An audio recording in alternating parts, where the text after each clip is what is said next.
खुलुमबाय आं सिबि रानि ब्रह्म गोजोन फुंबिलिनि बयनिसिमबो गाहाम हामलायनायखौ जासिहरनाय थाबाय आसा खालामो नोंथांमोना गासिबो मोजाङैनो दङ नोंथांमोननि थाखाय आं गोदान मोनसे भिडिअ लानानै फैबावबाय अन्नानै भिडिअखौ जोबजासिम नायलांदो बोथोरनि थासारिखौ नायनानै फैगौ 4 मेसिम गासैबो फरायसालिफोरखौ बन्द फोसावबाय दिमा हासावआव फोरमायथिनो गोनांदि दिमा हासावआव थाद'नाय गैयै जुब जुब अखा हानायनि जाहोनाव गिख्रंथाव दैबाना जानाया जागायनो हमबाय गुबुन गुबुन बोसोरफोराव दिमा हासावआव गिख्रंथाव दैबाना जानाय बायदि देग्लायबो दैबानानि गिख्रंथाव महर जादों थांनाय माखासे साननिफ्रायनो थाद'नाय गैयै जुब जुब अखा हानाय आरो आइएमडि गुवाहाटीनिफ्राय बोथोरखौ लानानै सांग्रांथि फोसावनायनि सायाव बिथा खालामनानै district disaster management authority Dima Hasao हाफ्लंनिफ्राय नटिफिकेशन फोसावनायनि गेजेरजों फैगौ 4 मेसिम दिमा हासाव जिल्लानि सिङाव थानाय गासैबो फरायसालिफोरखौ बन्द खालामनो थाखाय फोसावबाय आरो न'निफ्राय बायजोआव जाहाथे ओंखारा बेनि सायावबो सांग्रांथि होदों ट्रेन्सपर्ट डिपार्टमेन्ट आरो एसपि अफिसा थांलाय फैलाय जानाय हान्था मेलानि सायाव नोजोर होगोननानै फोरमायथिदों फोरमायथिबावनो गोनांदि जुब जुब अखा हानायनि जाहोनाव मैयानि सानावबो 27 नं माहारियारि राजा लामाया आबुङै बन्दमोन जेब्लासिम अखा हानाया थाद'आ आरो बोथोरा गाहामाव फैफिना अब्लासिम न'आवनो थानो थाखायबो बिथोन होदों मानोना दिमा हासावआ हाजो ओनसोल जानायनि थाखाय दैया गोबां दाहारजों फैयो हाजोनि हाफोरा गिसि गायो बेनि थाखायनो हान्था मेला खालामनायाव हेंथा होदों थांनाय बोसोरावबो दैबाना जानायनि थाखाय गोबां खहा जादोंमोन दिमा हासाव जिल्लायाव फिन बे बोसोरावबो लामा सामा रेल लामा बायदिफ्रा दैजों लोमसावदों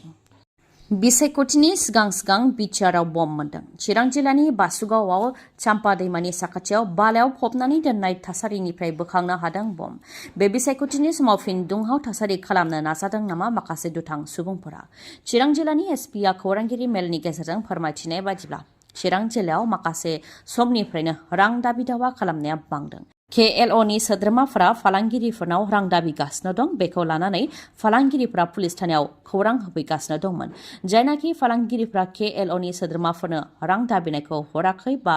रांजों मदद होआखै बेनिखायनो KLOनि सोद्रोमाफोरा मोनसे थासारि सोमजिहोनानै सिगिनो नाजादोंमोन आरो बेनि थाखाय बारग' KLOनि सोद्रोमाफोरखौ जगाजग खालामदोंमोन होननानै फोरमायथिदों एसपि बिथाङा बेफोरनि सायाव गासै खौरां मोननायनि उनावनो संदानानै 3 KLOनि बारग' सोद्रोमाफोरखौ हमनो हादों आरो बिसोरनिफ्राय सोंनाय फिननाय लानानै बासुगावनि साम्पा दैमानि साखाथियाव बालायाव फबनानै दोननाय बमाखौबो बोखांनो हादों होननानै फोरमायथिदों आरो बे जाथायाव सोर सोरनि लोब्बा दंबावो बेखौ मिथिनो थाखाय नायबिजिरनाया जागासिनो दं आरो सोंनाय फिननाय लानाय हाबाफारिखौबो मावगासिनो दं होननानै फोरमायथिदों चिरांनि एसपिआ फोरमायथिनो गोनांदि हमजानाय 3 KLOनि बारग' सोद्रोमाफोरनि मुङा फारियै रबिन बर्मन हेकाइपारानि थागिबि उत्पल राय गसाइगावनि थागिबि आरो धनन्जय बर्मन नयटामारानि थागिबि बिटिसिनि गाहाय प्रमद बर' बिथाङा एनडिएनि बिजाथि अदेबानि UPPLनि बिजाथि जयन्त बसुमतारीनि थाखाय दाब दाब जायगायाव फोसावदिं मेल खुंदों बावखुंग्रि बियाबावबो ढेरिबिल लावखार ओंखाम जाग्रा थावनियाव गेदेर फोसावदिं मेल खुंदों प्रमद बर' बिथाङा हेलिकप्टारजों फोसावदिं मेल खुंनो थांनायाव हेलिकप्टार नायनो थाखाय थुबुर जादों गोबां रायजो राजाफ्रानो आरो हेलिकप्टारखौ खाथियाव नुनानै रायजो राजानि मोखाङाव रंजाखांनायनि सावगारिखौबो नुनो मोननाय जादों थांनाय 17 बोसोराव बावखुंग्रि बियाबखौ BPF दोला नेवसिदोंमोन होननानैबो बिबुंथि होयो प्रमद बर' बिथाङा UPPL सोरखार फैयोब्ला न' बां सिफायगोन होस्रांगोन बायदि होनानै BPF दोला रायजो राजानि भट लादोंमोन नाथाय बे 3 बोसोराव UPPL आरो BJPनि सोरखारा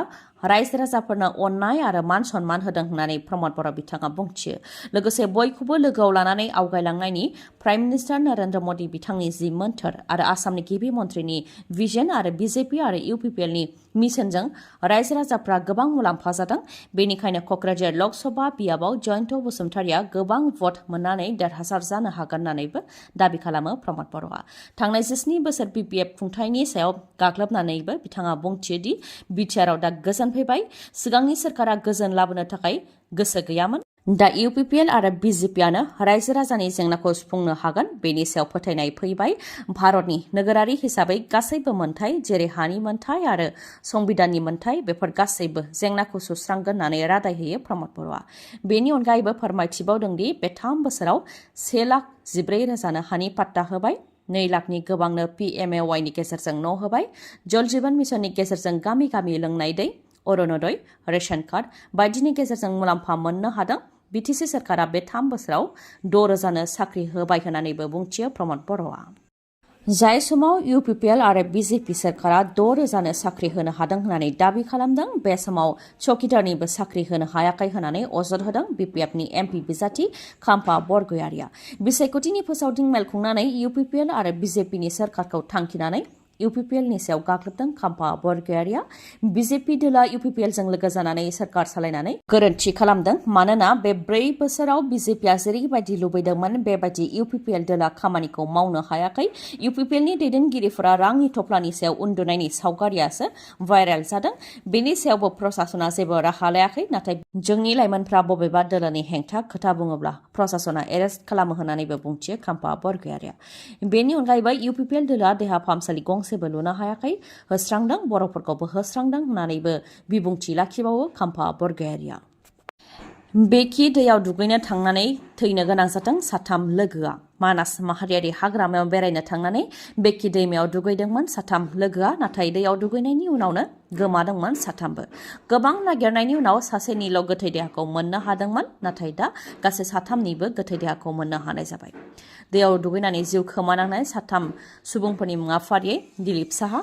राज साहा आरो अभिजित कर्मकार 3बो बरपेटा रडनि थागिबि बेखि दैमानि सेराव AS15L 5825 नाम्बारनि गारि मोननायनि उनावनो बेखि दैमायाव गबोनानै थैनायनि सन्देह खालामदोंमोन बेनि उनावनो नागिरनायनि हाबाखौ मावनानै बिथांमोन 3 लोगोनि गोथै देहाखौ बोखांनो हादों गोथै देहा बोखांनो हानायनि उनावनो नखराव मोनसे दुखुनांथाव थासारि मेगनाव मोदै लानानै जोबथा बिदाय होदों नखरनि सुबुंफोरजों लोगोसे बाय बाहागि आरो गामिनि रायजो राजाफ्रा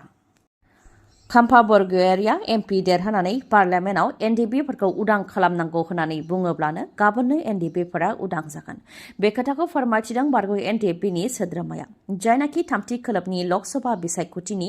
भट होनाया जानो गेजेराव सानथामल' आद्रा दंसै बेनिखायनो गोजौजों आरो गाहायजोंबो दैदेनगिरिफोरनि होंगो दोंगो अदेबानि माखासे दैदेनगिरिफ्रा हेलिकप्टारजों थांलाय फैलाय खालामदों आरो माखासे दैदेनगिरिफ्रा गारि मथरजों थांलाय फैलाय खालामनानै बिसायख'थिनि थाखाय फोसावदिं मेल खुंदों NDBनि माखासे सोद्रोमाफोराबो BPF दोलोनि जानानै बिसायख'थिनि फोसावदिं मेल खुंदों NDBफोरा हाथियार गथायनानै सारेन्डार जादों नाथाय एबसुआ मा गथायनानै सारेन्डार जाखो बियो लाखुमानाय खोथा बांद्राय गुफुङाखै नाथाय समजों लोगोसे बुजिगासिनो दं होननानै फोरमायथिदों NDBनिफ्राय बिटिआर गोरोबथानि 7.2 दफानि गेजेरजों बिटिआरनि हाग्रा ओनसोल फोथार अदेबानि ग्रेजिं लेन्ड आरो सोरखारि हाखौ गासैबो आसाम सोरखारनो हरफिनबाय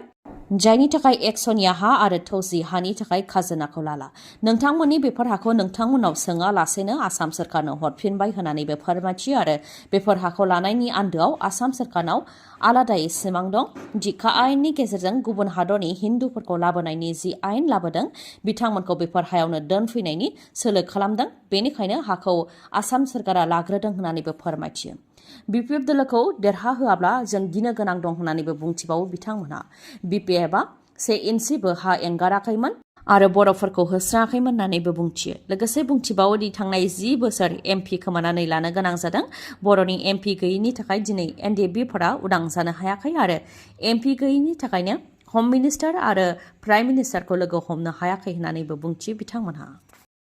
दिल्ली सोरखाराव मोनफानि उनाव मोनफा सोमावग्लुंनाय MP बिसायख'थिनि अक्ट' फोसावनायनि सिगां दिल्लीनि गिबि मन्थ्रि अरविन्द केजरीवालखौ एरेस्ट खालामनायनि उनाव बे खेबाव 223 सोरखारि मावथिफोरखौ होखारदों दिल्ली कमिसन फर वुमेननि 223खौ साख्रिनिफ्राय होखारबाय दिल्लीनि लेफ्टेनेन्ट गभर्नर VK सक्सेना बिथाङा कन्ट्रेक्टआव साख्रि मावनाय 223खौ साख्रिनिफ्राय होखारबाय दिल्ली कमिसन फर वुमेननि बारग' चेयारमेन आरो दानि आम आदमी पार्टीनि MP स्वाति मालिवाल बिथाङानो बिथांमोनखौ साख्रियाव थिसनदोंमोन नाथाय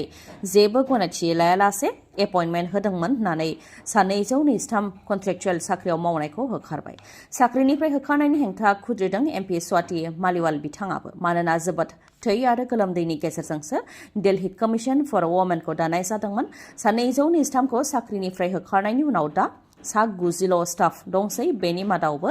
9 पार्मानेन्ट जुदि कन्ट्रेक्चुएल साख्रि मावनायखौ होस्राङोबा दिल्ली कमिसन फर वुमेनआ थानाय नङा आरो बेबायदि जानो होनाय नङा नांगौबा आंनो जोबथेसालियाव थांगोन होननानैबो बुंथियो MP स्वाति मालिवाल बिथाङा नोंथांनियाव मेगननि जेंना जादों नामा? जुदि नोंथांनियाव मेगननि जेंना जादों अब्ला नोंथाङा मेगननि हस्पिटाल नागिरनानै गोजान जायगायाव थांनांगौनि आरो गोनांथि गैलिया। बङाइगाव आइ हस्पिटालावनो नोंथांमोनहा मेगन नायजानो हागोन, जेराव मेडिकेल रेटिना, असिटि, पेक' मेसिननि गेजेरजों केटारेक्ट अपारेशन खालामनो हानायनि राहा दं। बेनि अनगायैबो ग्ल'क'मा इभालुएसन, अकिउल'प्लास्टिजों लोगोसे फार्मासि आरो अप्टिकेलनिबो राहा दं बङाइगावनि आइ हस्पिटालाव। नोंथांमोननो मिथिहोनो गोनांदि खम बेसेनावनो कम्पिउटारजों मेगननि अपारेशनबो खालामनाय जायो। गासै 4 मेगननि डक्टरखौ बे फाहामसालियाव मोननो हागोन। डक्टरफोरा जाहैबाय doctor Ashraful Alam, MBBS, MS ophthalmology, cataract surgeon आरो IOL सार्जारियाव ट्रेन।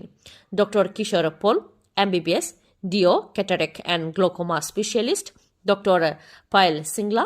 MBBS, MS आरो doctor Meghali Sharma, MBBS, MS, eye specialist ophthalmology. जायखिजाया मेगननि जेंना जायोबानो बे बङाइगावनि आइ हस्पिटालाव नोंथांमोनहा फाहामथायखौ लानो हागोन। समाया जाहैबाय समबारनिफ्राय सनिबारसिम फुंनि 9 रिंगायाव गेवगोन आरो मोनाबिलि 7 रिंगासिम थागोन। नाथाय रबिबारखालि फुंनि 9 रिंगायाव गेवनानै सानजौफुनि 1 रिंगासिमल' थागोन।